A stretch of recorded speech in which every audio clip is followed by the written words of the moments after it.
दोस्तों, अगर आप पावर कट की समस्या से परेशान हैं और उससे बचने के लिए इन्वर्टर और बैटरी लेने का सोच रहे हैं, लेकिन आपको ये समझ में नहीं आ रहा है कि आपको कितने कैपेसिटी का इन्वर्टर और कितने पावर का बैटरी लेना चाहिए जिससे कि आप अपने घर के अप्लायंसेस को बिजली कटने के बाद इन्वर्टर पर चला सके, तो दोस्तों आपको बिल्कुल टेंशन लेने की जरूरत नहीं है। इस वीडियो में मैं आपको एक इन्वर्टर और बैटरी से रिलेटेड सारे टर्म्स को बहुत ही इजी वे में बताऊंगा और ये भी बताऊंगा कि आपको अपने घर के लोड के हिसाब से कितने कैपेसिटी का इन्वर्टर और कितने पावर का बैटरी लेना चाहिए। इसको समझाने के लिए मैं एक एग्जांपल लूंगा जिसमें बिजली जाने के बाद कुछ जरूरी अप्लायंसेज जो अक्सर चलाने होते हैं उनके लोड को कैलकुलेट करके इन्वर्टर और बैटरी की कैपेसिटी को निकालूंगा, जिससे आपको एक आइडिया मिल जाएगा और आप उसी तरीके से अपने लिए भी इन्वर्टर और बैटरी की कैपेसिटी निकाल लेंगे।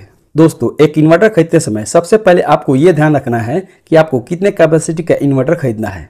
इन्वर्टर की कैपेसिटी को VA यानी वोल्टेज एम्पियर में मेजर किया जाता है। आपको कितने VA का इन्वर्टर खरीदना चाहिए ये टोटली डिपेंड करता है आपके घर के लोड के ऊपर। हर किसी के घर के अप्लायंसेस की रिक्वायरमेंट अलग अलग होती है। किसी को बिजली कटने के बाद 2 पंखे और 2 ट्यूबलाइट चलानी होती है, तो किसी को 1 पंखा, 1 बल्ब और 1 टीवी चलानी होती है। किसी को कूलर भी चलानी होती है, तो किसी को फ्रिज भी चलानी होती है। ऐसे में अगर आपको इन्वर्टर की VA निकालनी है तो आपको उन सारे जरूरी अप्लायंसेस की लिस्ट बनानी होगी जिनको बिजली कटने के बाद आपको इन्वर्टर पर चलानी है। दोस्तों, आपको एक बात का ध्यान रखना है कि आपको सारे अप्लायंसेस की लिस्ट नहीं बनानी है। आपको सिर्फ उन्हीं जरूरी अप्लायंसेस की लिस्ट बनानी है जिनको आप बिजली कटने के बाद इन्वर्टर पर चलाना चाहते हैं। हर अप्लायंसेस, चाहे वो बल्ब हो या फिर फ्रिज हो, उसके ऊपर एक प्रिंटिंग या स्टिकर होता है जिस पर उसकी वोल्टेज लिखी होती है। आपने जिन अप्लायंसेस की लिस्ट बनाई है उनके वोल्टेज को लिख लीजिए और सबको ऐड कर दीजिए और देखिए कि टोटल कितना वोल्टेज आता है। इसको एक एग्जाम्पल से समझते हैं। मान लीजिए हमें बिजली कटने के बाद 3 fan, 4 bulb, 1 tubelight, 1 LED TV, एक सिंगल डोर फ्रिज और एक RO वाटर प्यूरिफायर चलाना है, तो कुल 535 वाट का लोड आता है। ये जो लोड हमने कैलकुलेट किए हैं वो अप्लायंसेस के थ्योरेटिकल लोड है, लेकिन एक्चुअल में जब हम इन अप्लायंसेस को चलाते हैं तो ये थोड़ा एक्स्ट्रा लोड कैरी करते हैं। इस एक्स्ट्रा लोड को जर्क लोड कहते हैं, तो आपको अप्लायंसेस के लोड में जर्क लोड भी ऐड करना पड़ेगा। जर्क लोड निकालने के लिए जो अप्लायंसेस का टोटल लोड आया है उसको 1.25 से मल्टीप्लाई कर दीजिए, तो अब टोटल एक्चुअल लोड 670 वाट के अप्रोक्स आ जाता है। तो दोस्तों, यही अब टोटल लोड हो गया जिसको पावर कट के बाद इन्वर्टर पर चलाना है। चूंकि ये लोड वाट में है, लेकिन आपको जो इन्वर्टर लेना है वो VA में लेना है, तो इसके लिए हमें टोटल एक्चुअल लोड को वाट से VA में कन्वर्ट करना होगा। वाट को VA में कन्वर्ट करने के लिए हमें इन्वर्टर की एफिशिएंसी को पता करना होगा। इन्वर्टर के बैक साइड में इन्वर्टर के स्पेसिफिकेशन का एक स्टिकर होता है, उस पर इन्वर्टर की एफिशिएंसी लिखी होती है। इन्वर्टर की एफिशिएंसी 85 to 95% तक होती है। मान लीजिए आपको जो इन्वर्टर लेना है उसकी एफिशिएंसी 85% है, तो आपको उसको 0.85 लिखना है। अब जो टोटल एक्चुअल लोड आया है उसको 0.85 से डिवाइड कर दीजिए। अब जो रिजल्ट आएगा यानी 788 VA, वो हमारी इन्वर्टर की कैपेसिटी है जो हमें लेनी है। इसका मतलब ये है कि हमें 670 वाट लोड चलाने के लिए कम से कम 788 VA का इन्वर्टर लेना है। लेकिन दोस्तों, ऐसी कंडीशन में हमें ये कोशिश करनी है कि जितना VA कैलकुलेट होकर आया है उससे थोड़ा ज़्यादा VA का इन्वर्टर हमें लेना चाहिए, यानी 800 VA या उससे ज़्यादा। तो दोस्तों, इस तरीके से हम अपने घर के लोड के हिसाब से इन्वर्टर की VA निकालते हैं। अब अगला सवाल आता है कि हमें इन्वर्टर को नॉर्मल मोड में चलाना चाहिए या फिर UPS मोड में। नॉर्मल मोड में जैसे ही पावर कट हुआ तो एकदम से आपके सारे अप्लायंसेज पहले स्विच ऑफ होकर फिर ऑन होंगे। वहीं UPS मोड का मतलब होता है अनइंटरप्टेड पावर सप्लाई। इसमें पावर कट के बाद आपके सारे अप्लायंसेज वैसे ही चलते रहेंगे जैसे पावर कट से पहले चल रहे थे। आपको पता ही नहीं चलेगा कि वो कब इन्वर्टर पर शिफ्ट हो गए। इसीलिए UPS मोड बेस्ट होता है, क्योंकि मान लीजिए आप इन्वर्टर को नॉर्मल मोड में चला रहे हैं और आप अपने कंप्यूटर पर काम कर रहे हैं और कंप्यूटर पर जो काम कर रहे हैं वो सेव नहीं है। ऐसे में अगर एकदम से पावर कट हुआ तो आपका सारा काम लॉस हो जाएगा। लेकिन अगर UPS मोड होता तो आपका कंप्यूटर 1 सेकेंड के लिए भी ऑफ नहीं होता, जिससे आपका काम लॉस नहीं होता। तो इसीलिए UPS इन्वर्टर का मार्केट में डिमांड रहता है। और साथ ही महंगे अप्लायंसेज जैसे टीवी, कंप्यूटर और फ्रिज अगर UPS मोड पर चलते हैं तो सेफ भी रहते हैं। दोस्तों, आजकल मार्केट में जितने भी इन्वर्टर अवेलेबल हैं उनमें दोनों ही मोड यानी नॉर्मल और UPS मोड मिल जाएंगे। आप अपने हिसाब से नॉर्मल या UPS मोड कोई भी एक सिलेक्ट कर सकते हैं। लेकिन अब सवाल आता है कि अगर UPS मोड बेस्ट है तो फिर नॉर्मल मोड क्यों दिया रहता है। तो दोस्तों, नॉर्मल मोड पर इन्वर्टर थोड़ा कम बिजली कंज्यूम करता है, जबकि UPS मोड में बिजली थोड़ा ज्यादा कंज्यूम करता है। तो इसी वजह से लोग नॉर्मल मोड भी प्रीफर करते हैं। लेकिन आपके अप्लायंसेस के सेफ्टी के लिए यूपीएस मोड बेस्ट है। नेक्स्ट इंपॉर्टेंट पॉइंट की बात करें तो वो है टाइप्स ऑफ इन्वर्टर। इन्वर्टर आपको दो टाइप के देखने को मिल जाएंगे। एक होता है स्क्वायर वेव इन्वर्टर और दूसरा होता है sine wave inverter. Square wave inverter की बात करें तो स्क्वायर वेव इन्वर्टर बैटरी के करंट से आपके अप्लायंसेस को चलाते हैं, लेकिन किस फ्रीक्वेंसी पर चला रहे हैं उससे इनको कोई मतलब नहीं रहता है। अब समझते हैं कि फ्रीक्वेंसी क्या होती है। तो दोस्तों, जो पावर सप्लाई पावर हाउस से आपके घर में आ रही है वो 50 हर्ट्ज फ्रीक्वेंसी पर आपके अप्लायंसेस को इलेक्ट्रिसिटी प्रोवाइड कर रही है। और दोस्तों, आपके अप्लायंस भी ऐसे ही बने हैं कि वो 50 हर्ट्ज फ्रीक्वेंसी पर काम कर सके। अगर फ्रीक्वेंसी थोड़ी ऊपर नीचे होती है तो आपके अप्लायंसेस खराब हो सकते हैं। पुराने इन्वर्टर स्क्वायर वेव टेक्नोलॉजी पर काम करते थे, उनको फ्रीक्वेंसी से कोई मतलब नहीं रहता था। ऐसे में जो नॉर्मल अप्लायंसेस होते थे जैसे ट्यूबलाइट और फैंस ये तो चल जाते थे, लेकिन जो थोड़े सेंसिटिव अप्लायंसेस होते थे जैसे एलईडी टीवी या रेफ्रिजरेटर या कंप्यूटर, इनके खराब होने के चांसेस बने रहते थे।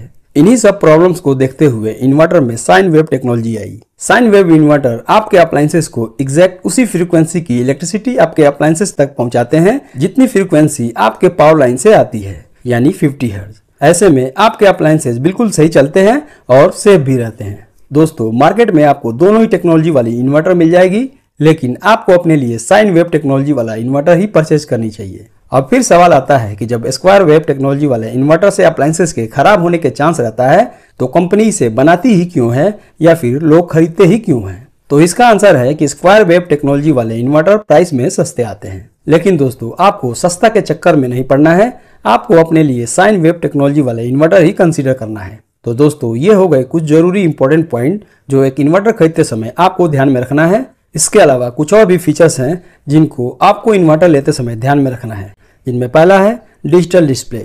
आप जब भी कोई इन्वर्टर लें उसमें यह चेक करें कि उसमें डिजिटल डिस्प्ले दिया हुआ है या नहीं। काफ़ी सारे मॉडल्स मार्केट में आपको मिल जाएंगे जिनमें डिजिटल डिस्प्ले नहीं दिया हुआ है, उनमें आपको एलईडी इंडिकेटर मिलेंगे।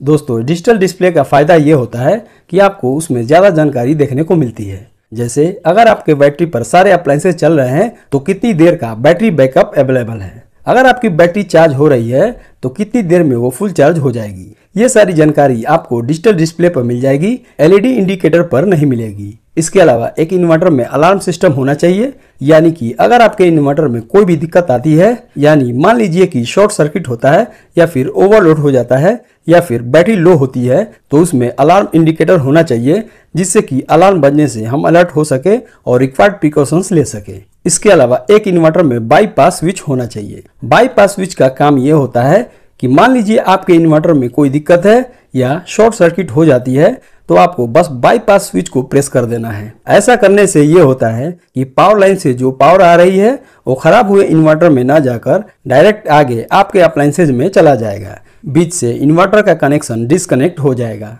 तो इसका फायदा ये होगा कि अगर आपका इन्वर्टर खराब है तब भी पावर लाइन से पावर मिलती रहेगी। आजकल मार्केट में ऐप ऑपरेटेड इन्वर्टर्स भी आने लगे हैं। इस तरह से इन्वर्टर को आप अपने स्मार्टफोन से कनेक्ट कर सकते हैं और ऐप के थ्रू आप उसे घर से या घर के बाहर से इजीली ऑपरेट कर सकते हैं और ऐप के थ्रू इन्वर्टर को मॉनिटर भी कर सकते हैं। दोस्तों, ये सारे इन्वर्टर के एक्स्ट्रा फीचर्स हैं। अगर आपका बजट अलाउ कर रहा है तभी आप इन सारे फीचर्स के हिसाब से इन्वर्टर सेलेक्ट करें, लेकिन अगर बजट का कोई भी इशू है तो आप इन एक्स्ट्रा फीचर को इग्नोर कर सकते हैं। लेकिन शुरू में मैंने जो इन्वर्टर के फीचर्स बताए हैं उन्हें आपको जरूर चेक करनी चाहिए। नेक्स्ट पॉइंट की बात करें तो आपको ये भी देखना है कि आपका इन्वर्टर किस तरह की बैटरी के साथ कॉम्पैटिबल है। वैसे तो जितने भी इन्वर्टर्स हैं वो सभी तरह की बैटरीज यानी फ्लैट प्लेट और टॉल ट्यूबुलर बैटरी के साथ कॉम्पैटिबल होते ही हैं। दोस्तों, आपको एक और बात बता दूं कि मार्केट में लिथियम आयन बैटरी भी आती है। लिथियम आयन बैटरी के साथ सिर्फ वही इन्वर्टर कॉम्पैटिबल होते हैं जिनमें BMS यानी बैटरी मैनेजमेंट सिस्टम का सपोर्ट और लिथियम चार्जिंग प्रोफाइल का सपोर्ट दिया होता है। आपको लिथियम आयन बैटरी के लिए स्मार्ट हाइब्रिड या सोलर PCU इन्वर्टर का यूज करना चाहिए। यहाँ पर हम सिर्फ कॉमन इन्वर्टर और बैटरी के बारे में बात करेंगे जो हमारे घरों में ज्यादातर यूज होती है। तो दोस्तों, इन्वर्टर की बात तो हो गई, अब बात करते हैं बैटरी के बारे में। तो दोस्तों, मार्केट में आपको मेनली दो तरह की बैटरी देखने को मिलती है। एक आती है फ्लैट प्लेट बैटरी और दूसरी आती है toll tubular battery. Flat plate battery fast charging और डिस्चार्जिंग के साथ छोटी लाइफ स्पान देती है और मेनली शॉर्ट पावर कट के लिए सुटेबल होती है, जबकि toll tubular battery deep discharge handle कर सकती है, ज्यादा बैकअप देती है और उसकी लंबी लाइफ स्पान होती है। तो मैं आपको यही रिकमेंड करूंगा कि आप अपने लिए टॉल ट्यूबुलर बैटरी ही कंसीडर करें। दोस्तों अब सवाल आता है कि कितने कैपेसिटी की बैटरी हमें अपने घर के लिए लेनी चाहिए। तो दोस्तों जैसे इन्वर्टर में VA होता है वैसे ही बैटरी में AH यानी एम्पियर आवर होता है। दोस्तों मार्केट में आपको 60Ah से लेकर 280Ah तक की अलग अलग एच की बैटरी मिल जाएगी, जैसे 150Ah, 180Ah, 220Ah और 280Ah एटसेट्रा। तो ऐसे में आपको कितने एच की बैटरी लेनी चाहिए, तो इसमें भी आपको सेम यही देखना होता है कि पावर कट के बाद आपको कितना लोड चलाना है और कितनी देर तक चलाना है। जैसे इन्वर्टर वाले एग्जांपल में मैंने आपको ये बताया था कि घर का total load jerk load add करने के बाद 670 वाट आया था। अब मान लीजिए कि इलेक्ट्रिसिटी जाने के बाद इतने लोड को आपको 3 घंटे के लिए चलाना है, तो इसके लिए टोटल लोड को 3 से मल्टीप्लाई कर दीजिए। उसके बाद आपको जो नंबर मिलेगा उसे 12 से डिवाइड कर दीजिए। 12 से हम इसलिए डिवाइड करते हैं क्योंकि जो बैटरी होती है वो 12 वोल्ट की होती है। 12 से डिवाइड करने के बाद जो नंबर आया वो बैटरी की एच है, यानी कि 670 वाट के लोड को अगर आपको 3 घंटे के लिए चलाना है तो आपको मिनिमम 167.5 एच की बैटरी लेनी चाहिए। अगेन इसमें भी वही इन्वर्टर वाला कॉन्सेप्ट है कि अगर एच कैलकुलेट होकर 167.5 आया है तो आप 180 एच की बैटरी ले लीजिए, क्योंकि धीरे धीरे जैसे बैटरी पुरानी होती है उसकी इफिशियंसी घटने लग जाती है। इसके बाद सवाल आता है कि आपको एक बैटरी लगानी है या फिर 2 बैटरी लगानी है। तो जैसा कि मैंने अभी आपको बताया है कि 670 वाट के लोड को 3 घंटे चलाने के लिए आपको 180H 12 वोल्ट की एक बैटरी सफिशिएंट है। लेकिन अगर आपको 3 घंटे से ज्यादा का यानी 6 घंटे का बैकअप चाहिए तो ऐसे में 180H की बैटरी तो काम नहीं कर पाएगी। उसके लिए आपको 12 वोल्ट का 360H की बैटरी लगानी पड़ेगी। लेकिन मार्केट में 360H की बैटरी अवेलेबल नहीं है, तो ऐसी कंडीशन में आपको 12 वोल्ट 180H की 2 बैटरी को पैरेलल में कनेक्ट करनी पड़ेगी। बैटरी को पैरेलल में कनेक्ट करने से वोल्टेज तो सेम ही रहेगा, यानी 12 वोल्ट ही रहेगा, लेकिन उसकी एच 180 प्लस 180 360H हो जाएगी। दोस्तों 2 बैटरी को पैरेलल में कनेक्ट करते समय हमेशा ये ध्यान रखिएगा कि दोनों बैटरी की एच इक्वल हो, यानी अगर एक बैटरी 150H की है तो दूसरी भी 150H की होनी चाहिए। ये नहीं कि एक बैटरी 150H की है और दूसरी बैटरी 180H की है। अगर इस तरह की डिफरेंट एच की बैटरी को पैरेलल में कनेक्शन करेंगे तो दोनों के कॉम्बिनेशन से नेट एच तो बढ़ जाएगा, लेकिन अनइक्वल चार्जिंग डिस्चार्जिंग की वजह से ज्यादा एच वाली बैटरी पर एक्स्ट्रा लोड आ सकता है, जो बैटरी लाइफ को कम कर सकता है और इंटरनल रेजिस्टेंस का डिफरेंस भी अनइवन करंट फ्लो करेगा। तो दोस्तों जब भी आप बैटरी को पैरेलल में जोड़ें तो ये ध्यान रखें कि दोनों बैटरी एक जैसी हो। तो दोस्तों मैंने बैकअप आवर्स को बढ़ाने का एग्जाम्पल बता दिया है, आप अपने अकॉर्डिंग इसे एडजस्ट कर सकते हैं। अब बात करते हैं कि इन्वर्टर और बैटरी पर वारंटी कितनी मिलती है।